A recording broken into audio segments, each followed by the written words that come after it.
Paul, on this run of form, is this the type of game you require to get back to winning ways? Well, any time you get this game, it's a special game. Probably adds a bit more edge to it, if you like. You don't think both teams are desperate for the win, but I think whenever these games come up, they've been fantastic. So I think, like I said, previous results are irrelevant for this game. The significance of it is always big, but in terms of momentum and shifting that, yeah, we're desperate for the win. Lewis was just in here and he said it's been a bit robust in training this week and a few home truths exchanged between players and coaches, etc. What can you tell us about that and how beneficial is that? Listen, we've got a good group of lads here, but we need an edge. You know, there's nothing. You've got to be honest with each other. You've got to tell people if they're not doing the jobs. You know, we're really clear in what's expected of them. But well, for example, Sunday's a perfect example of. They're not going to be able to hear me from the sideline. You know, they've got to be willing to dig each other out, if you like, encourage each other, demand from each other. They've got to. So, yeah, we've been practicing it a bit in training and putting bigger expectations, if you like, on the players. Is that healthy? Yeah, it is healthy. If it improves performance, it's healthy. If it puts bigger demands from each other. What you can't do is accept. You can't accept what you get. You've always got to be striving and trying to get better, always, regardless of what your results are right at that moment. So for me, it's good habits to start building some good habits. Do you feel there's a focus on you coming into this game? Only when I come in here and speak to you guys. You know, we're just working as normal, but when you ask me those questions, then there is, obviously. But not from us and how we work now. In terms of going into this game with the pressure on it, and both managers seem to be under pressure, is it a bit tougher on you because it's going to be at home, or can that work in your favour or work against you? I'd rather be playing at home. You know, we're still unbeaten at home, aren't we? So I'd rather be playing at home. So it makes, as I say, you could listen. It's the same as stats. You can look for any little fact you want and put any little twist on it. All we can do is go and play, and then after the game you can put any little twist on that with the positive result. You could say, yeah, it's benefit being at home, put this to bed, put that to bed. That's all we're doing. You know, you win the game, everything's dressed up one way. You lose the game, it's always dressed up in another. Do you think the pressure on you is justified?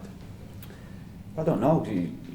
You keep saying about the pressure. You know, well, we want to be in a better position. We want to have won better league games. But listen, I started getting asked about questions after the St Johnstone game at home when we drew. We'd only lost one game, Rangers.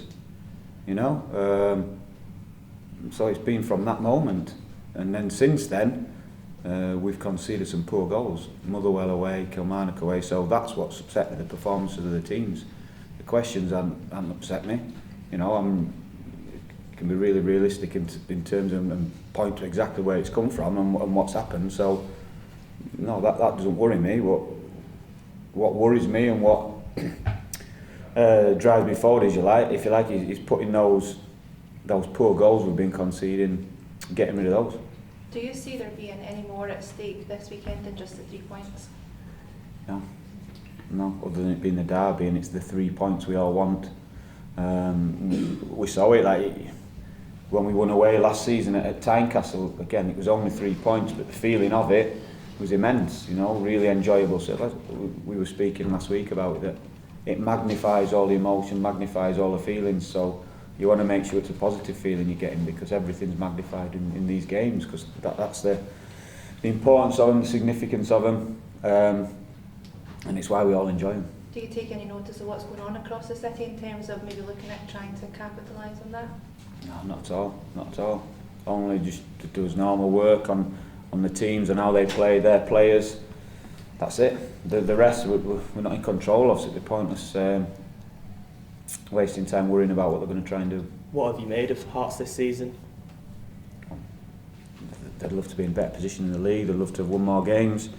To be honest, I've seen lots of games where they've been in them, you know, and conceded poor goals, and the game's got away from them, and then you're chasing. Whenever you're chasing, we've seen it in the last two. Whenever you're chasing, it can become really difficult. So they've been a victim of that, really. Their fans had a demonstration after their loss against Motherwell about Craig Levein. This has been billed by some as potentially the losing manager on the day could lose their job. Does that narrative surprise you? nothing surprises me. Nothing at all.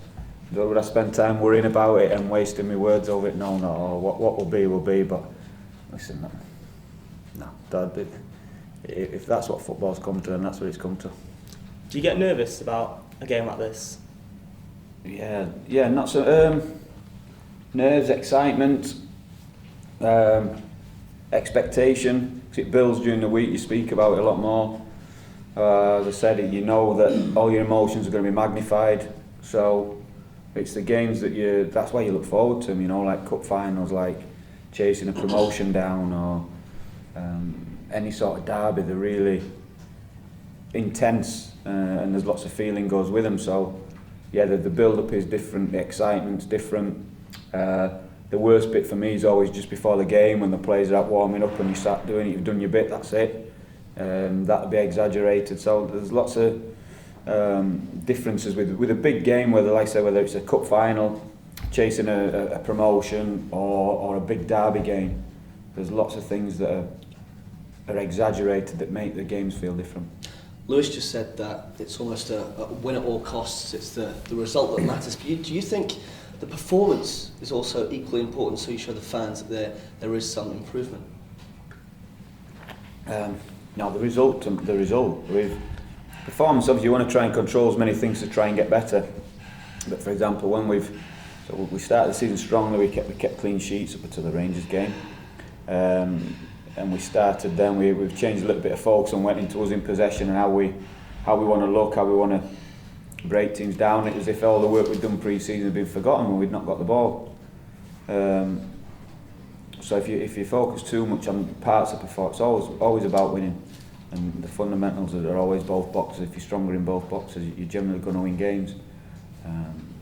We've been okay between both boxes and been poor in both boxes. You know, lost some terrible goals and not been clinical enough at the other end. So yeah, the result, you always want the 3 points, always. But if you manage to produce the performances you're after, you generally get more wins. And you said that you're not too concerned about your home form, you're unbeaten at home. Do you consider yourself favourites for this game then? I wouldn't have a clue. You're going to tell me. I might say one thing and you'll tell me I'm wrong, so I wouldn't. You tell me what the bookies say. All I'm bothered about is us. Going out, do I expect to win? Yeah, I expect us to win. I want us to win. I expect us to go out there and be positive. I expect us to compete for the 90 minutes, which we're going to have to do.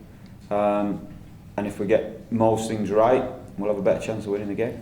Paul, there's been a fair bit of criticism aimed at the new signings. Do you think that's unfair, given how early it is in the season?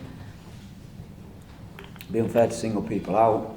You know, when, let's say we had a strong start in terms of we were robust, we were, not giving much away on our goal, which was really positive. But it'd be unfair to single people out for good performances or bad, in the last sort of 4 or 5 games. So anyone criticising individual, no one could come knock on my door and say that they should be guaranteed a place in the team. On the run of results as it stands. So no, to single people out would be poor. And listen, the last game, I remember the questions you were asking me. The 6 of the new signings were on the bench. What does that say? So weren't them that lost the last game? Them 6, was it? So you can't. It'd be unfair to pick out individuals. As a collective, as a group, we have to stand up. Players have to stand up. The 11 on the pitch plus the subs who get on have to stand up and go and compete and try and win the game. How much does having derby experience for a lot of your players help you, and will that be an important factor on Sunday, do you think? I honestly don't know. Again, it's one of them things you can point to before or after, but again, I could sit here and say yeah, and then you could tell me, but most of your teams, they've lost more than they've won. I could sit here and say no, and you could say yeah, but you pick a team that's won more than they've lost. You'll only find out afterwards. Listen, it is different, but it's not the derby that's bigger, so there's big derbies everywhere. The intensity, I've said before about the media attention, the focus, there's a closeness with the fans to the clubs up in Scotland, which is great, which adds to the feeling on the pitch. So I think it's that's different, rather than just the fact it's been a derby.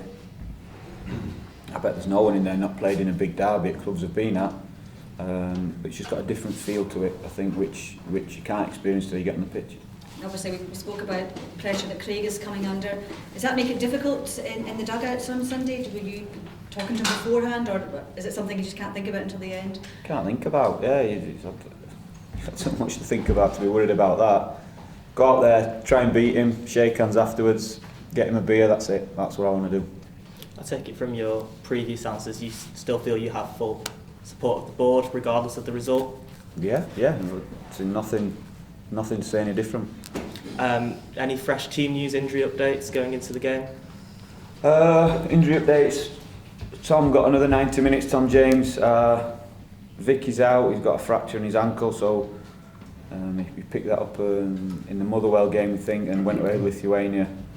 Had some painkillers, played, but it's not settled down, so I've had to have him scanned and x-rayed, and there's a fracture in there, so he's going to be out for a few weeks, which is a blow. Apart from that, the others are ongoing. You've got Boyle still working his way back, David, Darren, all working their way back. Team selection wise, is there a temptation to mix things up based on recent results? Yeah, you keep mixing up people, but two ways you step up. You step up on the pitch, that's the biggest one, you know. You want to win games, it's easier to keep a consistent team if you're winning games, and if you're the ones who's not in the team, you have to step up on the training ground and get in. At the minute, as I said, the players, we've laid it down to them to step up, nail a place down. If you've got 7 or 8 who are stepping up and delivering every week, you're going to win games, and it's easier to keep the same team. So there's certainly scope to change players, without a doubt. But like I said, we've been really clear this week in demands, what we want, what we expect, and we'll pick a team according to that, you know, how the players have responded.